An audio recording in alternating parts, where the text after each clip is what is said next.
Hi friends, நம்ம சேனல்ல TNPSC சிலபஸ்ல unit 8ல உள்ள டாபிக்ஸ் எல்லாமே பார்த்துட்டு இருக்கோம். அதோட கண்டினியூவேஷனா டுடே நம்ம பண்டைய நாகரிகங்கள் பற்றி நாம பார்க்க போறோம்.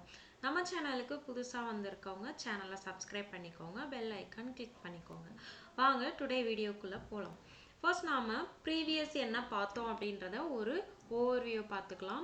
இதுக்கு முன்னாடி நாம வரலாற்றுக்கு முந்தைய காலங்கள் அந்த டாபிக் நம்ம பார்த்தோம்.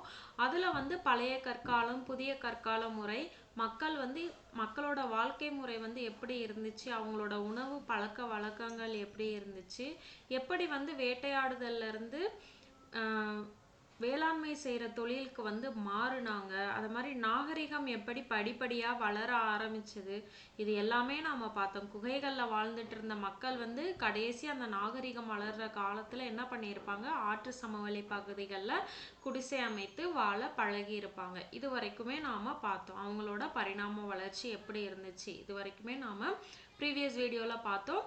அதோட கண்டினியூவேஷனாக தான் நாம் இந்த வீடியோ பார்க்குறோம். ப்ரீவியஸ் வீடியோ பார்க்காதவங்களுக்கு நான் லிங்க் டிஸ்கிரிப்ஷனில் கொடுக்குறேன், செக் பண்ணி பார்த்துக்கோங்க. டுடே பண்டைய நாகரிகங்கள் பார்க்க போகிறோம். பண்டைய நாகரிகங்கள் அப்படின்னு 4 நாகரிகத்தை சொல்கிறாங்க. என்ன அப்படின்னா எகிப்திய நாகரிகம், மெசபடோமிய நாகரிகம், சீன நாகரிகம், சிந்துவெளி நாகரிகம். இந்த 4 நாகரிகத்தை தான் பண்டைய நாகரிகங்கள் அப்படின்னு சொல்கிறாங்க. டுடே நம்ம வீடியோவில் பண்டைய எகிப்து நாகரிகமும் மெசபடோமிய நாகரிகம் மட்டும் பார்க்க போகிறோம். ரிமைனிங் 2 சீன நாகரிகம், சிந்துவெளி நாகரிகம் நம்ம பார்ட் 2 வீடியோவில் பார்க்கலாம். வாங்க வீடியோக்குள்ளே போகலாம். ஃபஸ்ட்டு ஒரு இன்ட்ரடக்ஷன் கொடுத்துருக்காங்க. அதாவது நகர சமுதாயங்கள் எப்படி இருந்துச்சு, நம்ம இதுக்கு முன்னாடி பண்டைய மக்கள் சமுதாய முறைகள் எப்படி இருந்துச்சு, வேட்டையாடுதல், இன்னொன்று உணவு சேகரித்தல் குழுக்கள், இந்த 2 குழுக்கள் தான் அவங்களோட சமுதாயமாக இருந்துச்சு. ஆனால் இந்த நகர சமுதாயம் அப்படின்றது அவங்களோட வாழ்வியல் முறைகளை விட மேம்பட்ட ஒரு வாழ்வியல் முறையாக இந்த நகர சமுதாயம் இருந்துச்சு. இந்த நகர சமூகங்கள் நிறைய சமூக அடுக்குகளையும் கொண்டு இருந்துச்சு. அது மட்டும் இல்லாமல் நன்கு திட்டமிடப்பட்ட நகரங்களையும் இந்த நகர சமுதாயம் கொண்டிருந்தது. இங்க கைவினை தொழில்களையும், வணிகம் மற்றும் பண்டமாற்று முறைகளையும், அறிவியல் தொழில்நுட்ப தகவமைப்பும் மற்றும் அமைப்பு ரீதியான அரசியல் அமைப்பும் கொண்டிருந்தன. அதாவது இந்த நகர சமுதாயங்கள்ல இந்தந்த அமைப்பு எல்லாமே இருந்துச்சு. இந்த அமைப்புகள் எல்லாமே தொடக்க நிலை அரசுக்கான ஒரு அமைப்பு அப்படின்னு சொல்லியிருக்காங்க. இதனால தான் இந்த பண்டைய சமூக அமைப்புகளை இருந்து இவங்களை பிரிக்கிறதுக்காக இவங்க நாகரிகம் அப்படின்ற ஒரு புதிய சொல்லாடல் முறையை கொண்டு வராங்க. இவங்க இந்த மாதிரி ஒரு அமைப்பு, நகர அமைப்பு முறையை பின்பற்றியதுனால இவங்க இதுக்கு முன்னாடி வாழ்ந்த மக்களை விட உயர்வானவங்க அப்படின்னு நாம நினைச்சுக்க கூடாது. ஒவ்வொரு முறையும் அவங்களோட பண்பாடு, கலாச்சாரம், நாகரிகம் தனக்கென ஒரு மாற்றத்தை உருவாக்கி கொண்டே போகும் அப்படின்னு இன்ட்ரோடக்ஷன்ல கொடுத்துருக்காங்க. வாங்க பண்டைய நாகரிகங்கள்ல இப்போ ஸ்டார்ட் பண்ணலாம். இதுல நாகரிகம் அப்படின்னா என்னன்னு ஃபர்ஸ்ட் ஒரு டெஃபனிஷன் கொடுத்துருக்காங்க. நாகரிகம் அப்படின்னா என்ன அப்படின்னா ஒரு முன்னேறிய முறைப்படுத்தப்பட்ட வாழ்க்கை முறையை தான் நாம நாகரிகம் அப்படின்னு சொல்றோம். ஃபார் எக்ஸாம்பிள், இப்போ ஒரு சமுதாயத்துல ஆணுக்குன்னு ஒரு வாழ்க்கை நடைமுறைகள் இருக்கு, பெண்ணுக்குன்னு ஒரு வாழ்க்கை நடைமுறைகள் இருக்கும். ஆண் அப்படின்னா இப்படிதான் இருக்கணும், பெண் அப்படின்னா இப்படிதான் இருக்கணும் அப்படின்னு சொல்லிட்டு ஒரு வரைமுறையை நம்ம பின்பற்றிட்டு இருக்கோம் இல்லையா. இதுதான் நாம நாகரிகம் அப்படின்னு சொல்றோம். ஒவ்வொரு குறிப்பிட்ட சுற்றுச்சூழலுக்கும் பண்பாட்டுக்கும் ஏத்த மாதிரி இந்த நாகரிகம் ஒரு புதிய ஒரு முறையை மாத்திக்கிட்டே போயிட்டே இருக்கும். அதாவது இந்த நாகரிகம் மாறிக்கிட்டே இருக்கும் ஒவ்வொரு சமுதாய அமைப்புக்கும் அப்படின்னு சொல்லியிருக்காங்க. இந்த நாகரிகம் வளர வளரதான் மக்கள் எல்லாருமே கூட்டம் கூட்டமா வாழ வேண்டிய ஒரு அவசியம் உருவாகி இருக்கு. இப்படி இவங்க கூட்டம் கூட்டமா வாழணும் அப்படின்னு நினைக்கும் போது அவங்களுக்குள்ள ஒரு திட்டமிடல், முறைப்படுத்துதல், தனித்தன்மையை பேணுதல், இது எல்லாமே அந்த மக்கள் கொண்டு வந்திருக்காங்க. இதுக்கு அப்புறம் தான் இவங்க எல்லாருமே குடியிருப்புகளை திட்டமிட்டு உருவாக்கி இருந்திருக்காங்க. இது ஒரு அரசியல் அமைப்பு உருவாக ஒரு முக்கியமான காரணமாக இருந்துச்சு. இதனால சமூகம் ஒழுங்குபடுத்தப்பட்டுச்சு. அது மட்டும் இல்லாம இவங்களுக்கு சாப்பிட்றதுக்கு உணவு முறை வேணும் இல்லையா, உணவு பண்றதுக்கு இவங்க விவசாயம் பண்ணணும், அதுக்குன்னு ஒரு ஒழுங்குமுறையை இவங்க கொண்டு வந்திருப்பாங்க. அது மட்டும் இல்லாம கைவினை பொருட்கள்ல உற்பத்தி, இது எல்லாமே ஒரு முறையான இதுல போயிட்டு இருந்திருக்கும். ஓகே, இவங்களோட நாகரிகம் எப்போ வடிவம் பெற தொடங்குச்சோ அப்போதான் வந்துட்டு மனிதர்கள் மிகப்பெரிய கட்டடங்கள் எல்லாத்தையுமே வந்து உருவாக்க ஆரம்பிச்சாங்க. அது மட்டும் இல்லாம எழுத்துக்களையும் உருவாக்குனாங்க. அறிவியல்லையும் தொழில்நுட்பத்திலையுமே வந்துட்டு மிகுந்த பங்காற்றி இருந்தாங்க. அதாவது என்ன அப்படின்னா, அவங்களோட அறிவு மேன்மைக்கு வந்து அறிவியலும் தொழில்நுட்பமும் சமூக மேம்பாட்டிற்கு பெரும் பங்காற்றி இருக்கு அப்படின்னு சொல்லியிருக்காங்க. இந்த 4 நாகரிகம் என்னென்னு பாருங்க. எகிப்திய நாகரிகம், மெசபடோமிய நாகரிகம், சிந்துவெளி நாகரிகம், சீன நாகரிகம். இதை தான் நம்ம பண்டைய நாகரிகங்கள்ல முக்கியமான நாகரிகம் அப்படின்னு சொல்றோம். இந்த நாகரிகங்கள் நடந்துகிட்டு இருந்த அதே சமகாலத்துல உலகில பிற பகுதியில உள்ள மக்கள் எல்லாருமே வந்துட்டு அப்போதான் வேட்டையாடுபவங்களாகவும் உணவு சேகரிப்பவங்களாகவும் ஆடு மாடு மேய்ப்பவங்களா இருந்திருக்காங்க. ஓகே, அப்போ ஒரு பக்கம் இந்த 4 நாகரிகங்கள் நடந்துட்டு இருக்கு. உலகுல பிற பகுதியில உள்ள மக்கள் எல்லாருமே வந்துட்டு வேட்டையாடும் தொழில் செஞ்சிட்டு இருக்காங்க, உணவு சேகரிச்சிட்டு இருக்காங்க, ஆடு மாடு மேய்க்கிறவங்களா இருந்திருக்காங்க. அப்போ நம்ம தென்னிந்தியாவில் எப்படி இருந்திருக்காங்க? நம்ம தென்னிந்தியாவிலையும் அதே மாதிரி புதிய கற்கால வேளாண்மை செஞ்சிருக்காங்க, மேய்ச்சல் சமுதாயங்கள் இருந்திருக்காங்க, அப்புறம் நுண்கற்கருவிகளை பயன்படுத்தி வேட்டையாடும் மக்கள் எல்லாருமே இருந்திருக்காங்க.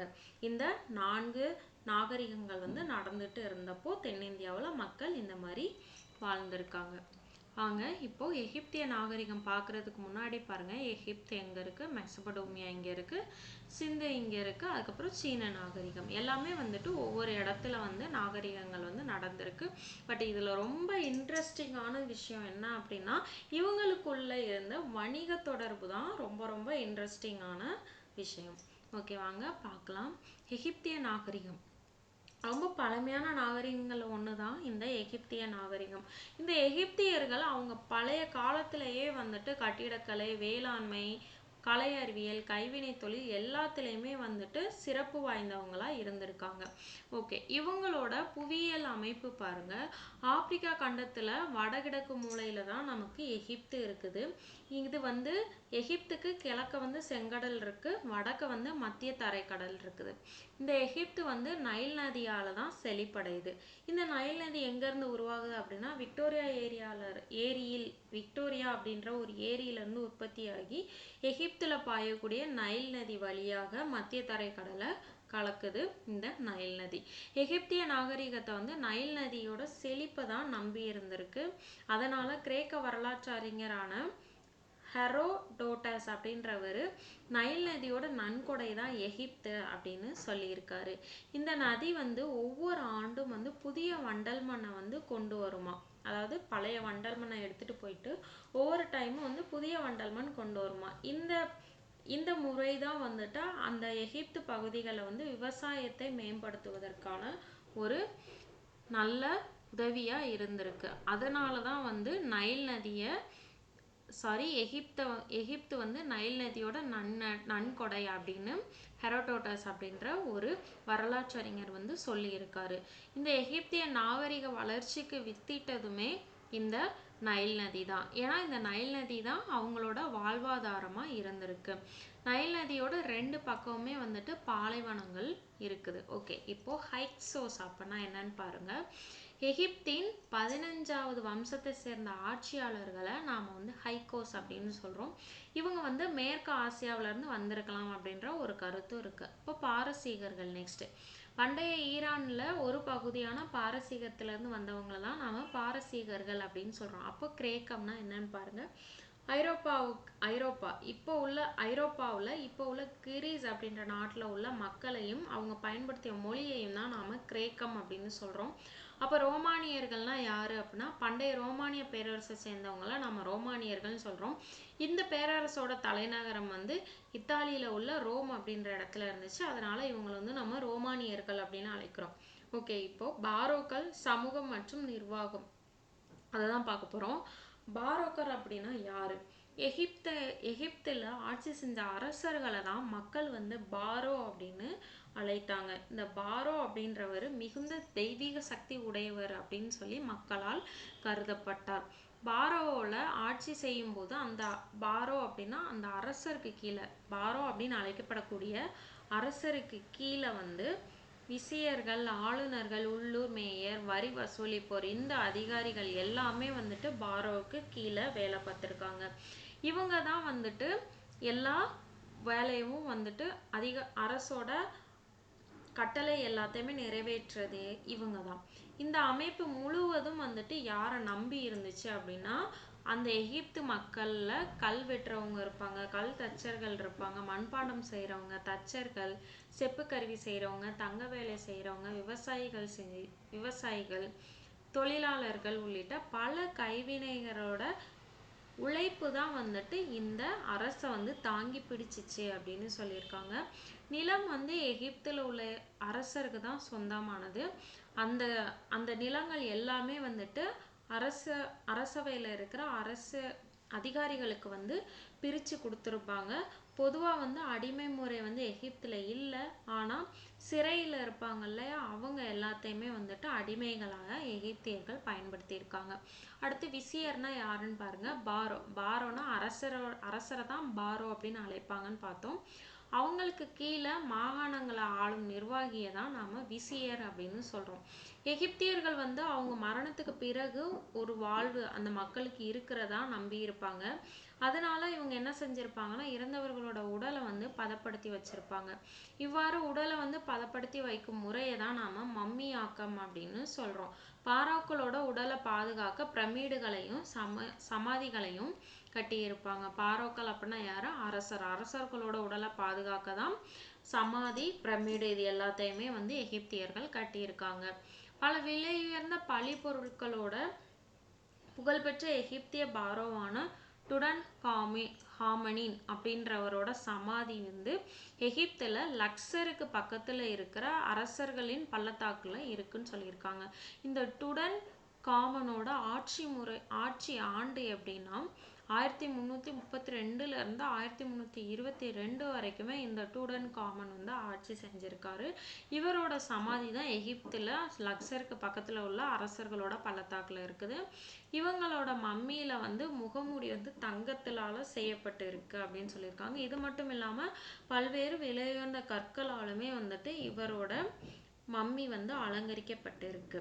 ஓகே, இந்த எகிப்திய நாகரிகத்தோட முக்கியமான செய்பொருள் தான் இந்த மம்மியாக்கம் அப்படின்னு சொல்லியிருக்காங்க. இந்த டயக்ராம்ல கொடுத்துருக்காங்க பாருங்க. டூடன் காமனோட தங்க முகமூடி எப்படி இருக்குன்னு பாருங்க. அப்புறம் டூடன் காமனோட பதப்படுத்தப்பட்ட உடல், இதை தான் நாம வந்து மம்மின்னு சொல்றோம். இது எப்படி இருக்குன்னு பாருங்க. ஓகே, நெக்ஸ்ட் பாருங்க, இவங்களோட வேளாண்மை வணிகம் வந்து எப்படி இருந்துச்சுன்னு கொடுத்துருக்காங்க. எகிப்தியர்கள் வந்து கோதுமை, பார்லி, சிறுதானியங்கள், காய்கறி, பழங்கள், அப்புறம் காகித நாணல், பருத்தி இது எல்லாத்தையுமே வந்து இவங்க பயிர் செஞ்சிருக்காங்க. காகித நாணல் வச்சு என்னென்ன தயாரிப்பாங்க அப்படின்னா கயிற்றுப்பாய், செருப்பு, அதுக்கப்புறம் காகிதம் செய்யலாம் வந்துட்டு இந்த காகித நாணலை பயன்படுத்தி இருக்காங்க. இவங்க மாடு, செம்பரி, அப்புறம் வெள்ளாடு, பன்றி எல்லாத்தையுமே வந்து பழக்கப்படுத்தி வளர்த்துருக்காங்க. காட்டு விலங்குகளையும் வேட்டையாடி இருக்காங்க. நாய்கள், பூனை, குரங்குகள் எல்லாத்தையும் செல்ல பிராணிகளா வளர்த்துருக்காங்க. எகிப்தியர்களுக்கு வந்து லெபனான், கிரீஸ், பொனிசியா, பாலஸ்தீனம், சிரியா இந்த நாடுகளோட ஒரு வணிக உறவு இருந்திருக்கு. இவங்க தங்கம், வெள்ளி, தந்தம் இது எல்லாத்தையுமே வந்துட்டு இந்த நாடுகள்ல இருந்து இறக்குமதி பண்ணியிருக்காங்க. லாபிஸ் லாசுலி அப்படின்ற ஒரு நீல வகை கல்லை வந்து ஆப்கானிஸ்தான்ல இருந்து இறக்குமதி பண்ணியிருக்காங்க அப்படின்னு சொல்லியிருக்காங்க. இதுவும் ரொம்ப இம்பார்ட்டன்டான பாயிண்ட், நோட் பண்ணி வச்சுக்கோங்க. எகிப்துல உள்ள ஒரு விவசாயியுடைய ஓவியம் பாருங்க. இது வந்து கிமு 1200 ஆண்டுகள் பழமையானது. இது வந்து அறுவடை செய்யறத விளக்கும் ஒரு ஓவியம். ஓகே, இப்போ எகிப்திய மம்மி அப்படின்னா என்னன்னு பார்க்கலாம். பதப்படுத்தப்பட்ட ஒரு இறந்த உடலை தான் மம்மி அப்படின்னு சொல்றாங்க. இந்த இறந்தவர்களோட உடலை எப்படி பதப்படுத்துறாங்க அப்படின்னா, சோடியம் கார்பனேட், சோடியம் பைகார்பனேட் இந்த ரெண்டையும் சேர்க்கும் போது நமக்கு நாட்ரன் உப்பு அப்படின்ற ஒரு வகை உப்பு வந்து உருவாகுது. இந்த நாட்ரன் உப்பு என்ன செய்வாங்கன்னா, அவங்களோட இறந்திருக்காங்க இல்லையா, அவங்களோட உடல்ல போட்டு வச்சிருவாங்க. இந்த உப்பு போட்டு வச்சு 40 நாள் கழிச்சு அதை எடுக்கும்போது என்ன இருக்கும், அந்த உடல்ல உள்ள ஈரப்பதம் எல்லாமே வந்து போயிருக்கும். அதுக்கப்புறம் அந்த உடலை வந்து மரத்தூளால நிரப்பி லிலன் துண்டு அப்படின்னு ஒரு துண்டால அந்த உடலை வந்து சுற்றி துணியால மூடி வச்சிருவாங்க. இந்த மூடிய உடலை வந்து சார்கோபேகஸ் அப்படின்ற ஒரு கல்லால் செய்யப்பட்ட சவப்பெட்டியில் வச்சு பாதுகாத்திருக்காங்க. இதை தான் வந்து மம்மி அப்படின்னு சொல்கிறோம். ஓகே, நெக்ஸ்ட் பாருங்க, இவங்களோட கலை மற்றும் கட்டிடக்கலை எப்படி இருந்துச்சுன்னு. எகிப்தியர்களும் கலை கட்டிடக்கலையில பல்வேறு கலை வண்ணங்கள்லையுமே இவங்க சிறப்பாக இருந்திருக்காங்க. இவங்களோட எழுத்து முறையை தான் நாம சித்திர வடிவில் இருந்து வந்திருக்கு. இவங்களோட எழுத்து முறை சித்திர வடிவில் இருந்து வந்த ஒரு எழுத்து முறை தான். இங்கே வந்து எண்ணற்ற சிற்பங்கள், ஓவியங்கள், படைப்புகள் எல்லாமே வந்துட்டு இந்த எகிப்தியர்களோட கலையாற்றலுக்கு மிகுந்த எடுத்துக்காட்டு, ஒரு சிறப்பு வாய்ந்த எடுத்துக்காட்டு. பாராக்களோட சமாதிகளை வந்து கட்ட பிரம்மாண்டமான நினைவு சின்னங்கள், பிரமிடுகள், அதாவது பாரோக்கள் அப்படின்னா மன்னரை தான் மக்கள் வந்து பாரோக்கள் அப்படின்னு அழைச்சாங்க. இவங்களோட சமாதிகள் கட்டுறதுக்காக உருவாக்கப்பட்ட ஒரு நினைவு சின்னம் தான் இந்த பிரமிடுகள். கொய்ராவுக்கு அருகில் தான் இந்த பிரமிடு இருக்கு. இந்த பிரமிடுகளை நாம கிசா பிரமிடு அப்படின்னு அழைக்கிறோம். இந்த ஸ்பிங்ஸின் அப்படின்னா என்னன்னு பார்க்கலாம். ஸ்பிங்ஸின் அப்படின்னா ஒரு பிரமாண்டமான ஒரு சிலை. அதாவது என்ன அப்படின்னா, இந்த சிலை வந்து சிங்க உடலமைப்பை பெற்றிருக்கும். முகம் வந்து மனித முகத்தாலான ஒரு சுண்ணாம்புக்கல் படிமத்தை தான் நாம ஸ்பிங்ஸின் அப்படின்னு சொல்றோம். இந்த ஸ்பிங்ஸின் வந்து பரோ ஹாஃப்ரே அவங்களோட ஆட்சி காலத்துல தான் இந்த படைப்பு வந்து உருவாச்சு. இவரோட ஆட்சி காலம் என்ன அப்படின்னா 2575 இருந்து 2465 வரைக்குமே இவர் வந்து ஆட்சி செஞ்சிருப்பாரு. இந்த ஸ்பிங்ஸினோட நீளம் எவ்வளவு மீட்டர் அப்படின்னா 73 மீட்டர் நீளமா இருக்கும். அது மட்டும் இல்லாம 20 மீட்டர் உயரம் இருக்கும் இந்த ஸ்பிங்ஸின். ஓகே, உலகில் உயரமான சிற்பங்கள்ல ஒண்ணுதான் இந்த ஸ்பிங்ஸின். இங்க பாருங்க, கிசாவோட பெரிய பிரமிடு கொடுத்துருக்காங்க பாருங்க. அதுக்கப்புறம் பாருங்க ஸ்பிங்ஸின் பார்த்தோமா. இந்த ஸ்பிங்ஸின் பாருங்க சிங்க உடலமைப்பையும் மனித முகத்தையும் கொண்டுள்ளது. ரெண்டுமே வந்து எகிப்துல தான் இருக்கு. இது எல்லாமே வந்துட்டு பண்டைய எகிப்திய கடவுள்கள். யார் யாருன்னு பாருங்க. அமோன், சேத், தோத், ஹெராயசின், சிற்பம், அனுபிஸ். இது எல்லாமே வந்துட்டு எகிப்தியர்களோட தெய்வங்கள் கொடுத்துருக்காங்க பாருங்க. அமேன், ரே, சேத், தோத், ஹோரஸ், அனுபிஸ் போன்ற பல கடவுள்கள்லாம் எகிப்தில் இருந்திருக்காங்க. இதுல சூரிய கடவுள் தான் மிகவும் முக்கியமான முதன்மையான கடவுள் அப்படின்னு சொல்லியிருக்காங்க. இந்த சூரிய கடவுளை ரே அப்படின்னு அழைச்சிருக்காங்க. அதுக்கப்புறம் தான் இந்த கடவுளுக்கு அமோன் அப்படின்னு புதிய பெயர் வழங்கியிருக்காங்க. இவங்களோட தத்துவம், அறிவியல், இலக்கியம் எப்படி இருந்துச்சுன்னு பாருங்க. எகிப்திய நாகரிகம் வந்து அறிவியல், இலக்கியம், தத்துவம், வானவியல், கணிதம், அளவீடு முறைகள் எல்லாத்துலேயுமே இந்த எகிப்திய நாகரிகம் வந்து சிறந்து விளங்கி இருக்கு. இவங்க தான் வந்துட்டு சூரிய கடிகாரம், நீர் கடிகாரம், கண்ணாடி எல்லாமே கண்டுபிடிச்சிருக்காங்க. இவங்க சூரியனை அடிப்படையாக வச்சு தான் ஒரு நாட்காட்டியை உருவாக்கி இருப்பாங்க. அந்த நாட்காட்டி வந்து 30 நாட்களை கொண்ட 12 மாதங்கள் இருந்திருக்கும். ஆண்டு கடைசியில் வந்து 5 நாட்களை சேர்த்துக்கிடுவாங்க. இந்த முறை வந்து கிமு 4200லேயே வந்து உருவாக்கியிருக்காங்க எகிப்தியர்கள். இலக்கிய படைப்புகளில் வந்து கணிதம், வானவியல், மருத்துவம், மாந்திரீகம், மதம் குறித்து எழுதப்பட்டவையும் எகிப்தியர்கள் காலத்தில் இருந்திருக்கு. இந்த எகிப்தியர்கள் வந்து ஓவியம் தீட்டுறது, சிற்பம் செய்கிறது, மண்பாண்டை செய்கிறது, இசை, நெசவு இது எல்லாத்துலேயுமே எகிப்தியர்கள் வந்து சிறந்து விளங்கியிருக்காங்க. இவங்களோட எழுத்து முறை எப்படி பாருங்க. இதை தான் வந்துட்டு நாம சித்திர எழுத்து முறைன்னு சொல்றோம். அதாவது ஒன்றுத்துக்கும் வந்து ஒரு டயக்ராம் வந்து வரைவாங்க. இதை தான் வந்து இப்போ பாருங்க, ஏ அப்படின்னா ஒரு பறவை மாதிரி வரைஞ்சிருக்காங்களா, இந்த மாதிரி. இதை தான் நம்ம சித்திர எழுத்து முறைன்னு சொல்றோம். அதோட இன்னொரு பேரு ஹைரோகிலிபிக் எழுத்து முறை. அதாவது சித்திர எழுத்து முறையிலிருந்து தோன்றுறது தான் இந்த எகிப்தியர்களோட எழுத்து முறை. இவங்க பயன்படுத்திய எழுத்து முறை வந்து ஹைரோகிலிபிக் எழுத்து முறை. ஓகே, நெக்ஸ்ட் பார்க்கலாம். எகிப்தியர்கள் வந்து அவங்களோட எழுத்து முறைக்காக புகழ் பெற்றவங்க. இவங்க எழுத்து முறை வந்து ஹைரோகிலிபிக், அதாவது சித்திர எழுத்து முறை அப்படின்னு இந்த எழுத்தை நாம அழைக்கிறோம். இந்த எழுத்து வகை வந்து நினைவு சின்னங்கள்ல இருக்கிற முத்திரை மற்றும் இதர பொருட்கள்லையுமே வந்துட்டு இந்த ஹைரோகிலிபிக் எழுத்து முறை தான் பயன்படுத்தப்படுது. பொதுவா தகவல் தொடர்புக்கும் இந்த எழுத்து முறை தான் பயன்படுத்தி இருக்காங்க. இதை வந்து பிக்டோகிராம் அப்படின்ற ஒரு எழுத்து முறை அப்படின்னு இந்த ஹைரோகிலிபிக் எழுத்து முறையை சொல்றாங்க. இது வந்து சுமார் 3000 கிமு 3000லே இந்த எழுத்து முறை வந்து உருவாக்கப்பட்டிருக்கு. இந்த எழுத்தை பயன்படுத்தி தான் ஏராளமான புத்தகங்களும் பிரதிகளுமே வந்து எழுதியிருக்காங்க. இப்போ வந்து லண்டன்ல பிரிட்டிஷ் அருங்காட்சியகத்துல இந்த ஆவணங்கள் வந்து வைக்கப்பட்டிருக்கு. எகிப்தியர்கள் நாகரிகத்துல தன்மைகளும் எகிப்தியர்களோட பண்புகளும் எப்படின்னு பார்க்கலாம். எகிப்தியர்கள் வந்து சூரியனை அடிப்படையாக கொண்ட ஒரு நாட்காட்டியை உருவாக்கியிருக்காங்க. இவங்களோட பிரமிடுகள் வந்து சிறந்த கலை வடிவத்துக்கு எடுத்துக்காட்டு. எகிப்தியர்களோட கலை வடிவத்தோட எடுத்துக்காட்டு இவங்க அமைத்த பிரமிடுகள். அதோட வடிவமைப்பு, அவங்களோட நில அளவை, கணித திறனை எல்லாத்தையுமே இது எல்லாமே அவங்களோட கணித திறனை வந்து வெளிப்படுத்துது. ஹைட்ரோகிளிபிக்ஸ் அப்படின்ற எழுத்து முறையை எகிப்தியர்கள் வந்து பயன்படுத்தினாங்க. இவங்க வந்து குறியீடுகளை பயன்படுத்தும் திறனை காட்டுகிறது. அந்த ஹைட்ரோகிளிபிக்ஸ் எழுத்து முறை வந்து இவங்களோட குறியீடுகள் பயன்படுத்தும் திறனை வந்து வெளிக்காட்டுதுன்னு சொல்லியிருக்காங்க. மம்மிகள் வந்து இறந்த உடலை பாதுகாக்கும் மற்றொரு முக்கியமான பங்களிப்பு. அடுத்து பாருங்க, அறிவியல் தொழில்நுட்பத்திலையும் புது முயற்சிகள் வந்து மேற்கொண்டு இருக்காங்க. பேப்பர் அப்படின்ற சொல் பாப்ரஸ் அப்படின்ற ஒரு தாவரத்தோட பெயர்ல இருந்ததா எகிப்தியர்கள் கொண்டு வந்திருப்பாங்க. இந்த பாப்ரஸ் தாவரத்துல உள்ள நாணலை பயன்படுத்தி தான் இவங்க தாள்களை வந்து உருவாக்கி இருப்பாங்க. இந்த தாவரம் வந்து நைல் நதி பள்ளத்தாக்குல தான் அதிகமாக காணப்படுது. ஓகே, நெக்ஸ்ட் நாகரிகம் மெசபடோமியா நாகரிகம். மெசபடோமியா அப்படின்றது மேற்கு ஆசியாவில் உள்ள ஈராக் குவைத் பகுதியை தான் மெசபடோமியா அப்படின்னு சொல்கிறோம். இது வந்து 3வது ஆயிரம் ஆண்டின் தொடக்கத்துல இருந்து இந்த பகுதியில் பல நகரங்களை சுற்றியும் பல அரசுகள் உருவாகி இருக்குது. இந்த பகுதிகளில் சுமேரிய மக்கள், அகேடிய மக்கள், பாபிலோனியர்கள், அசிரிய நாகரிகங்கள் எல்லாமே வந்து தலை தோங்கியிருக்கு. இப்போ இதில் வந்து இந்த 4 நாகரிகங்கள் மெசபடோமிய நாகரிகங்களுக்கு கீழே உள்ள இந்த 4 நாகரிகங்களை பற்றி தான் நம்ம பார்க்க போகிறோம். இதோட புவியியல் அமைப்பு பாருங்க. கிரேக்க மொழியில் மெசோ அப்படின்னா நடுவில் அப்படின்னு அர்த்தம். பொடோமஸ் அப்படின்னா வந்துட்டு ஆறு அப்படின்னு அர்த்தம். அதாவது 2 ஆறுகளுக்கு நடுவில் இந்த மெசபடோமியா நாகரிகம் வந்து வளர்ந்துச்சு. அதனால இதை வந்து மெசபடோமியா அப்படின்னு அழைக்கிறதா சொல்லியிருக்காங்க. அந்த 2 ஆடுகள் என்னன்னா யூட்டிரஸ், டைக்ரிஸ் அப்படின்ற 2 நதிகள்.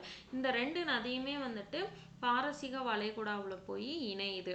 ஓகே, இந்த 2 ஆட்டுக்கு நடுவில் இருக்கிறதுனால தான் மெசபடோமியா அப்படின்னு அழைக்கிறோம். மெசபடோமியாவோட வடக்கு பகுதியை அசிரியா அப்படின்னு சொல்கிறோம், தெற்கு பகுதியை பாபிலோனியா அப்படின்னு சொல்கிறோம்.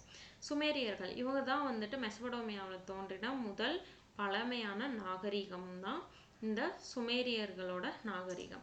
இந்த சுமேரியர்கள் வந்து சிந்து மற்றும் எகிப்திய நாகரிகங்களோட சமகாலத்தில் வாழ்ந்தவர்கள் தான் இந்த சுமேரியர்கள். இவங்க எல்லாருமே வந்துட்டு, அதாவது சிந்துவெளி மக்கள், எகிப்திய மக்கள், சுமேரியர்கள் எல்லாருமே வந்துட்டு வணிக தொடர்பை கொண்டவங்களா இருந்திருப்பாங்க. இவங்க வந்து கிமு 5000 4000 காலகட்டத்தில் இந்த சுமேரியர்கள் கீழ் டைக்ரிஸ் அப்படின்ற ஒரு பள்ளத்தாக்குல வந்து குடியேறி இருப்பாங்க. இவங்க வந்து மத்திய ஆசியாவிலிருந்து வந்ததா ஒரு கருத்து இருக்குது. இவங்க பல நகரங்களை உருவாக்கி இருப்பாங்க இந்த சுமேரியர்கள். நிப்பூர் அப்படின்றது அவங்க உருவாக்கின ஒரு நகரங்களுள் முக்கியமான நகரம் தான் இந்த நிப்பூர். இவங்க வந்து கியூனிஃபார்ம் அப்படின்ற ஒரு முக்கோண எழுத்து வடிவ முறையை வந்து பின்பற்றி இருப்பாங்க. இந்த சுமேரிய நாகரிகத்தோட தொடக்க காலகட்டத்தில் அரசர்கள் தான் வந்துட்டு தலைமை மத குருக்களாக இருந்திருக்காங்க. இவங்களோட அரசியல் ஆதிக்கம் வந்து கிமு 2450 முடிவுக்கு வந்துருச்சு. இந்த சுமேரிகளை தொடர்ந்து அக்காடியர்கள் அப்படின்றவங்க வந்து குடியேறுறாங்க. இவங்களோட ஆட்சி காலம் வந்து 2450 2250 வரைக்குமே வந்துட்டு இந்த அக்காடியர்கள் சுமேரியாவில் வந்து ஆதிக்கம் செலுத்தி இருப்பாங்க. இந்த அக்காடியர்கள்ல சார்கான் அப்படின்றவர் தான் புகழ் பெற்ற அக்காடிய அரசர். இந்த சார்கானும் அவங்களோட வாரிசுகள் மட்டுமே வந்து 100 ஆண்டுகள் இந்த சுமேரியாவை ஆட்சி செஞ்சிருப்பாங்க. கிமு 2334 இருந்து 2218 வரைக்குமே இந்த சார்கான் அப்படின்ற அரசரோட வாரிசுகளும் அந்த அரசருமே வந்து ஆட்சி செஞ்சிருப்பாரு. இந்த அக்காடியர்களோட கியூனிஃபார்ம் ஆவணங்கள் என்ன சொல்லுது அப்படின்னா சிந்துவெளி நாகரிகத்தை பற்றி குறிப்பிடுது. அது மட்டும் இல்லாமல் சார்கானோட கியூனிஃபார்ம் ஆவணம் என்ன சொல்லுது அப்படின்னா மெலுகா, மாகான், டில்முன் இந்த இடத்துல இருந்து வந்த கப்பல்கள் எல்லாருமே இந்த அக்காடி துறைமுகத்தில் நின்றதா இந்த கியூனிஃபார்ம் ஆவணம் வந்து சொல்லுது. அதாவது 2 தான். அக்காடியர்களோட கியூனிஃபார்ம் ஆவணம் என்ன சொல்லுது அப்படின்னா சிந்து சமவெளி நாகரிகத்தை பற்றி சொல்லுது. சார்கானோட கியூனிஃபார்ம் ஆவணம் வந்து மெலுக்கா, மாகான், தில்முன் பகுதியில இருந்து வந்த கப்பல்கள் எல்லாமே அக்காடி துறைமுகத்துல நின்றுருக்கு அப்படின்னு சார்கானோட கியூனிஃபார்ம் ஆவணம் சொல்லுது. இந்த மெலுக்கா சிந்துவெளி அப்படின்னு அடையாளப்படுத்தப்படுது. ஓகே, அக்காட் நகரம் தான் பின்னாடி வந்து பாபிலோன் அப்படின்னு அழைக்கப்பட்டிருக்கு. இது மேற்கு ஆசியாவோட வணிகம் மற்றும் பண்பாட்டு வணிகமா திகழ்ந்திருக்கு. அடுத்து பாபிலோனியர்கள் வராங்க. இவங்க வந்து அமோரைட்ஸ் அப்படின்னு அழைக்கப்பட்ட யூத மக்கள் என்ன பண்ணியிருப்பாங்க, அரேபியா பாலைவனத்திலிருந்து மெசபடோமியாவுக்கு குடிபெயர்ந்திருப்பாங்க. இவங்க வந்து பாபிலோனை தலைநகரமாக கொண்டு ஆட்சி செஞ்சு வாழ்ந்திருப்பாங்க. அதனால தான் இவங்களை வந்து பாபிலோனியர்கள் அப்படின்னு அழைக்கிறோம். இதில் பாபிலோனிய அரசரான ஹமுராபி தான் வந்துட்டு மிகவும் முக்கியமான அரசர். இவர் வந்து அவரோட ஆதிக்கத்தை மெசபடோமியாவோட மேற்கு பகுதிகளை விரிவாக்கம் செஞ்சிருப்பாரு. இதை தொடர்ந்து சக்தி வாய்ந்த அரசுகள் வந்து 2 உருவாகி இருக்கு. அது என்னென்ன அப்படின்னா, அதோட ஆட்சி காலம் வந்து கிமு 2112 இருந்து 2004 வரைக்குமே இந்த அரசு இருந்திருக்கும். அடுத்து பாருங்க, பாபிலோன் அரசு வந்து 1792 இருந்து 1712 வரைக்குமே இந்த பாபிலோன் அரசு உருவாகி இருக்கும். இல்ல கில்காமெஸ் அப்படின்றதுதான் உலகிலேயே முதல் காவியம். இந்த காவியத்தோட கதாநாயகன் வந்து ஒரு சுமேரிய அரசரா இருந்திருக்கலாம் அப்படின்னு ஒரு கருத்து இருக்குது. இந்த பாபிலோன்ல 6வது அரசர் தான் இந்த ஹமுராபி. இவரோட ஆட்சி காலம் வந்து 1792 இருந்து 1750 வரைக்கும். இவர் வந்து மிகப்பெரிய சட்டங்கள் எல்லாமே கொண்டு வந்திருப்பாரு. இந்த சட்டங்கள் இயற்றியதற்காக இந்த ஹமுராபி அப்படின்றவர் மிகவும் புகழ்பெற்ற அரசரா இருந்திருப்பாரு. இது பாருங்க, பழங்கால நிலப்பகுதி மெஹன், தில்முன், மெலுக்கா. இங்க பாருங்க, தில்முன்லாம் இதெல்லாம் தில்முனோட பகுதிகள். இது வந்து மெஹனோட பகுதிகள், மெலுக்காவோட பகுதிகள் எல்லாமே இது. பாருங்க, ஹரப்பா வந்து மெலுக்கா பகுதியில் தான் வருது. இந்த சிந்துவுமே வந்துட்டு மெலுக்கா பகுதியில் தான் வருது. அதனால தான் மெலுக்காவை வந்து சிந்துவெளி நாகரிகம் அப்படின்னு சொல்லியிருக்காங்க. ஓகே, இது பாருங்க, மெசபடோமியாவும் அதன் நகரங்களும். இந்த கலர்ல கொடுத்துருக்க எல்லாமே வந்துட்டு மெசபடோமியாவோட நகரங்கள். ஓகே, இவங்களுக்கு அடுத்து பாபிலோனியர்களுக்கு அடுத்து தான் அசிரியர்கள் வந்திருக்காங்க. இந்த அசிரியர்கள் வந்து எப்போ வந்து மெசபடோமியாவுக்கு வந்தாங்க அப்படின்னா 1000, அதாவது கிமு 1000 வந்து மெசபடோமியால இந்த அசிரிய அரசு தான் வந்து செல்வாக்கா இருந்திருக்கு. அசிரியாவோட தலைமை கடவுளை அசிரிய அரசர்களால் வழங்கப்பட்டிருக்கு. அவங்களோட தலைமை கடவுள் யாரு அப்படின்னா லமாசிவின் கற்சிற்பம். இதுதான் வந்துட்டு இந்த அசிரியர்களோட தலைமை கடவுள். இந்த அசிரிய அரசு வந்து மிகப்பெரிய பேரரசால் கட்டப்பட்ட ஒரு அரசு தான். இங்கே மாகாண ஆளுநர்கள் இருந்திருக்காங்க. அசிரியாவோட தலைநகரம் வந்து அசீர். இந்த அசிரிய பேரரசுல மிகவும் புகழ்பெற்ற பேரரசர் யாரு அப்படின்னா அசீர் பனிபால். இவரோட ஆட்சி காலம் வந்து கிமு 668 இருந்து 627 வரைக்குமே இவர் ஆட்சி செஞ்சிருப்பாரு. இவர் தான் கியூனிஃபார்ம் ஆவணங்களை கொண்ட புகழ்பெற்ற நூலகத்தையும் உருவாக்கி இருப்பாங்க. இந்த அசிரியர்கள் லமாசி அப்படின்ற ஒரு காக்கும் தெய்வத்தை வணங்கியிருக்காங்க. இவங்களோட சமூகம், அரசு, நிர்வாகம் பார்க்கலாம். சுமேரிய நாகரிகத்துல பல நகர அரசுகள் வந்து இருந்திருக்கும். இவங்களோட நகரம் வந்து முழுவதும் வேளாண்மை நிலங்களால் மட்டுமே சூழப்பட்டிருக்கும். இவங்க அரசு வந்து மதில் சுவர்களால் கட்டப்பட்டிருக்கும். இந்த மதில் சுவர்களால் சூழப்பட்ட இந்த சுமேரிய நகரத்துக்கு நடுவுல தான் சிகுராட் அப்படின்ற ஒரு கோயில் இருக்கும். இந்த கோயில் வந்து மதகுருமார்களோட கட்டுப்பாட்டுல இருந்திருக்கும். மதகுருமார்கள், எழுத்தர்கள், பிரபுக்கள் எல்லாருமே வந்துட்டு அரசாங்கத்தோட அங்கங்களா பணியாற்றி இருப்பாங்க. இந்த சமூக படிநிலையோட உச்சியில வந்து ஆட்சி செய்வோர் இருப்பாங்க. அவங்களுக்கு கீழே மதகுருமார்கள் இருந்தாங்க. இதுல அரசரை தான் நம்ம தலைமை மதகுருவலா இவங்க ஏற்றிருப்பாங்க. எழுத்தர்கள், வணிகர்கள், கைவினை கலைஞர்கள் எல்லாருமே வந்துட்டு இந்த ஆட்சி செய்வோர் மதகுருமார்களுக்கு கீழ்நிலையில இருந்திருப்பாங்க. இந்த எழுத்தர்கள் வந்து வரி வசூல் கணக்குகளை நிர்வாகம் பண்ணியிருப்பாங்க. மதகுருமார்கள் தான் வரி வசூல் செஞ்சிருப்பாங்க. இந்த வரியை வந்து சேமிக்கும் இடங்களாக கோயில்களை பயன்படுத்தி இருக்காங்க. அரசு நிர்வாகத்தோட அங்கமாக சபைகள் வந்து இருந்திருக்கும். சாகுபடி செய்ய தகுந்த நிலங்கள் எல்லாமே வந்துட்டு அரசருக்கும் உயர் வகுப்பினருக்கும் சொந்தமானதா இருந்திருக்கு. ஆரம்ப காலத்துல கோயில்களுக்கு அடிமையா இருந்த விவசாயிகள் அதுக்கு பிறகு வந்து விடுதலை வாங்கியிருப்பாங்க. மக்கள் எல்லாருமே வந்துட்டு நகரத்துல வசிக்கிறதுக்கு எந்த ஒரு அனுமதியும் இல்லை. ஒரு குறிப்பிட்ட மக்கள் மட்டும்தான் நகரத்துல வசிச்சிருப்பாங்க. நம்ம பார்த்தோம் இல்லையா, சிகுராட் கோயில், இதுதான் ஒரு நகரத்துல நடுவுல உள்ள சிகுராட் கோயில். இந்த அசிரிய பேரரசை வந்து உலகின் முதல் இராணுவ அரசு அப்படின்னு சொல்றோம். ஏன் அப்படின்னா இவங்க வந்து இரும்பு தொழில்நுட்பத்தை நன்கு பயன்படுத்தக்கூடிய ஒரு திறமை வாய்ந்தவங்களா இருந்தாங்க. அதனாலதான் இவங்களால ஒரு வலிமையான இராணுவ சக்தியை வந்து உருவாக்க முடிஞ்சிச்சு. அதனால இந்த அசிரிய பேரரசை உலகின் முதல் இராணுவ அரசு அப்படின்னு நாம சொல்றோம். இவங்களோட உணவும் மேலாண்மையும் எப்படி இருந்துச்சு பாருங்க. மெசபடோமியர்களோட முக்கிய தொழில் வந்து வேளாண்மை. இவங்க வந்து வேளாண்மைக்கு துணை புரிய வந்து நீர்ப்பாசனங்களை வந்து மிகவும் மேம்படுத்தி இருப்பாங்க. இவங்க கோதுமை, பார்லி, வெங்காயம், நூல்கோல், திராட்சை, ஆப்பிள், பேரிச்சை இந்த மாதிரி தாவரங்கள் எல்லாத்தையுமே பயிரிட்டிருப்பாங்க. மாடு, செம்பரி ஆடு, வெள்ளாடு எல்லாத்தையும் வளர்த்துருப்பாங்க. இவங்களோட ரொம்ப முக்கியமான உணவு வந்து மீன் தான். இவங்களோட வணிகமும் பரிமாற்ற முறையும் பார்க்கலாம். வணிகம் வந்து மெசபடோமியா சமூகத்துல முக்கியமான ஒரு பொருளாதார நடவடிக்கை. இவங்க வந்து மண்பாண்டை செய்யறவங்க, அப்புறம் கைவினை கலைஞர்கள், இவங்களோட உற்பத்திகளை வந்து நம்ம வெளிநாடுகளுக்கு ஏற்றுமதி செய்யணும் இல்லையா, அதுக்காக இந்த வணிகர்கள் எல்லாமே உதவி செஞ்சிருக்காங்க. இவங்க வந்து மேற்குல சிரியா பகுதியில, அப்புறம் ஆசியா மைனர், கிழக்குல வந்து ஈரான், சிந்துவெளி இந்த மக்களோடு வந்து வணிகம் செஞ்சிருக்காங்க. இவங்க வந்து கப்பல்களை பயன்படுத்தி இருக்காங்க. ஓகே, மெசபடோமியா மக்கள் கப்பல்களை பயன்படுத்தி இருக்காங்க. இந்த மெசபடோமியா மக்கள் வந்து கோயில்களை வங்கிகளா வந்து பயன்படுத்தி இருக்காங்க. இந்த கோயில் வங்கிகள் வந்து வட்டிக்கும் கடன் கொடுத்திருக்கு, வட்டி இல்லாத கடனும் கொடுத்திருக்காங்க. வட்டி வந்து திரும்ப செலுத்தப்பட்டதுக்கு பிறகு மெசபடோமியா ஆவணங்கள் மூலம் தெரிய வருகின்றது. அதாவது என்ன அப்படின்னா, வட்டியோடையும் கடன் வழங்கியிருக்காங்க, வட்டி இல்லாமலும் கடன் வழங்கியிருக்காங்க.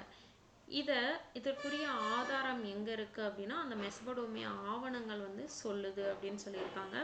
கடனுக்கு வட்டி வாங்குறது குறித்த ஒரு எழுத்துப்பூர்வமான ஆதாரம் இந்த மெசபடோமியால தான் இருக்கு அப்படின்னு சொல்றாங்க. இவங்களோட நகரமும் நகர அமைப்பும் எப்படி இருந்துச்சு பாருங்க. நகரத்துல வீடுகள் எல்லாமே வந்துட்டு களிமண் அப்படி இல்லைன்னா சுட்ட செங்கற்களாலான சுவர்களையும் கதவுகளையும் வைத்துதான் கட்டியிருக்காங்க. சிலர் வந்து நகருக்கு வெளியே நாணல் குடிசையில வசிச்சிருந்திருக்காங்க. சில மக்கள் நகரத்தோட மையத்துல வந்து ஒரு மேடை இருந்திருக்கு. அந்த மேடை மீது தான் இந்த சிகுராட் அப்படின்ற ஒரு கோயில் கட்டப்பட்டிருக்கு. இது வந்து செங்குத்தான பிரமிடுகள் போல காட்சியளிக்குது. உச்சிக்கு செல்வதற்கு படிக்கட்டுகளும் வந்து அமைச்சிருக்காங்க. கோயிலை சுற்றி சடங்குகளுக்கான தாழ்வாதாரங்கள், புனித இடங்கள், ஆண் மற்றும் பெண் மதகுருமார்களோட கல்லறைகள், சடங்குகளுக்கான விருந்து அரங்குகள், தொழிற்கூடங்கள், களஞ்சியங்கள், கிடங்குகள், நிர்வாக கட்டிடங்கள், இந்த வளாகங்கள் எல்லாத்துலேயுமே வந்து இந்த இடங்கள் எல்லாமே இருக்குது. இவங்களோட சமயம் வந்து சுமேரிய மதம், பல கடவுள் கோட்பாடு கொண்டது. இவங்க வந்து பலவிதமான ஆண் பெண் கடவுள்களை வழங்கியிருப்பாங்க. இந்த சுமேரியர்கள் வந்து என்லீல் அப்படின்ற ஒரு காற்று ஆகாயத்திற்கான கடவுளை வந்து வணங்கியிருப்பாங்க. இந்த கடவுளோட கோயில் வந்து நிப்பூர்ல இருக்கு. நில்லின் அப்படின்ற ஒரு தானியத்திற்காக பெண் தெய்வம் வந்து உருவாக்கியிருக்காங்க. இந்த பாபிலோனியர்கள் வந்து மர்டுக் அப்படின்ற ஒரு கடவுளை வணங்கியிருப்பாங்க. அசிரியர்கள் வந்து தலைமை கடவுளான அசீர் அப்படின்றவங்கள வணங்கியிருப்பாங்க. இந்த ஈஸ்டார் அப்படின்ற ஒரு பெண் தெய்வம் வந்து அன்பு மற்றும் வளமைக்கான தெய்வம் அப்படின்னு சொல்லிடுறாங்க. கடல் மற்றும் குழப்பத்திற்கான கடவுள் டியாமாட் அப்படின்னு அழைத்திருக்காங்க. சந்திர கடவுள் வந்து சின் அப்படின்னு அழைத்திருக்காங்க. பூமியில தெய்வங்களோட பிரதிநிதியா வந்த அரசர்கள் கருதப்பட்டிருக்காங்க. மெசபடோமியர்கள் வந்து புனைவுகளாலும் கட்டுக்கதைகளாலும் ஏராளமான புராணங்களை உருவாக்கி இருந்திருக்காங்க. இதுல ஒண்ணுதான் வந்துட்டு இந்த கில்காமஸ். இப்போ வரைக்கும் புகழ்பெற்று விளங்குற கியூனிஃபார்ம் எழுத்து வடிவங்கள் மூலம் இந்த கில்காமஸ் ஆவணத்தை நம்மளால அறிய முடியும். பைபிள் அப்படின்னு சொல்லப்படுற நோவாவின் பேழை, அப்புறம் இந்து புராணங்கள்ல உலகம் வந்து தோன்றியது பற்றி வரும் வெள்ளம் குறித்த கதைகளைப் போலவே இதிலும் வெள்ளம் பற்றிய ஒரு கதை வந்து இருக்கு அப்படின்னு சொல்லியிருக்காங்க. இதுல ஹமுராபி அப்படின்ற ஒரு அரசர் வந்து மிகவும் முக்கியமான அரசர் அப்படின்னு பார்த்தோம் இல்லையா. அந்த ஹமுராபி அப்படின்ற அரசர் ஒரு சட்ட தொகுப்பை வந்து உருவாக்கி இருப்பாரு. பல்வேறு குற்றங்களுக்கான சட்டங்களை கூறும் ஒரு முக்கியமான சட்ட ஆவணம் தான் இந்த ஹமுராபியின் சட்ட தொகுப்பு. இந்த சட்டத்துல வந்து 282 பிரிவுகள் இருக்கு. அந்த 282 பிரிவுகள் எதை குறிக்குது அப்படின்னா, குடும்ப உரிமைகள், வணிகம், அடிமை முறை, வரிகள், கூலி, இது போன்ற பல்வேறு வழக்குகளுக்குரிய பிரிவுகள் தான் இந்த 282 பிரிவுகள். ஹமுராபி வந்து இந்த சட்ட தொகுப்பை வந்து சூரிய கடவுளான சமாஸ் அவங்ககிட்ட இருந்து பெறுவது போல ஒரு சிற்பம் வந்து கல்லுல வடிவமைக்கப்பட்டு இருக்கு. இது வந்து பழைய சட்டங்களோட தொகுப்பு அப்படின்னு சொல்றாங்க. இது பழிக்கு பழி வாங்கும் கொள்கையை அடிப்படையாக கொண்டதுதான் இந்த ஹமுராபி சட்ட தொகுப்பு. அதாவது கண்ணுக்கு கண் பல்லுக்கு பல் அப்படின்ற கொள்கையோட அடிப்படையில இந்த ஹமுராபி சட்ட தொகுப்பு இருந்துச்சு அப்படின்னு சொல்லியிருக்காங்க. ஓகே, இந்த கியூனிஃபார்ம் சுமேரிய எழுத்து முறை எப்படி இருந்துச்சுன்னு பாருங்க. இந்த கல்லுல கியூனிஃபார்ம் எழுத்தாலான ஆவணம் இருக்கு பாருங்க. சுமேரிய எழுத்து முறையை கியூனிஃபார்ம் அப்படின்னு நாம சொல்றோம். எழுத்துக்கள் வந்து ஆப்பு வடிவத்துல இருக்கும். அதனால இதுக்கு வந்து கியூனிஃபார்ம் அப்படின்ற பெயர் வந்து வழங்கியிருக்காங்க. இந்த கியூனிஃபார்ம் வந்து கிமு 3000 காலகட்டத்திலே வந்து இந்த கியூனிஃபார்ம் எழுத்து முறை வந்து உருவாகி இருக்கு. இதுதான் உலகில் மிக மிக பழமையான எழுத்து முறை தான் இந்த கியூனிஃபார்ம். இது ரொம்ப ரொம்ப இம்பார்ட்டன்டான பாயிண்ட், நோட் பண்ணி வச்சுக்கோங்க. இந்த வணிக பரிமாற்றங்களுக்கு, கடிதம் எழுத, கதைகள் எழுதுறதுக்கெல்லாம் சுமேரியர்கள் வந்து இந்த கியூனிஃபார்ம் எழுத்து முறையை தான் பயன்படுத்தி இருப்பாங்க. இந்த எழுத்து வந்து எழுதப்பட்டது சுட்ட களிமண் பலகையிலே. சுமேரிய நாகரிகம் பற்றி ஏராளமான தகவல்களை இந்த கியூனிஃபார்ம் சுட்ட களிமண் பலகை வந்து சொல்லி இருக்கு. ஓகே, இவங்களோட கலை வந்து எப்படி இருக்குன்னு பாருங்க. மெசபடோமியாவோட கலையில கல் மற்றும் களிமண்ணால் செய்த சிற்பங்களும் அடங்கும். சில ஓவியங்கள், வண்ணம் தீட்டப்பட்ட சிற்பங்களும் இப்போ வரைக்குமே காணப்படுகின்றன. இவங்க வந்து ஆடுகள், கிடாக்கள், காளைகள், சிங்கங்கள் போன்ற விலங்குகள் எல்லாமே சிற்பமா வடிச்சிருக்காங்க.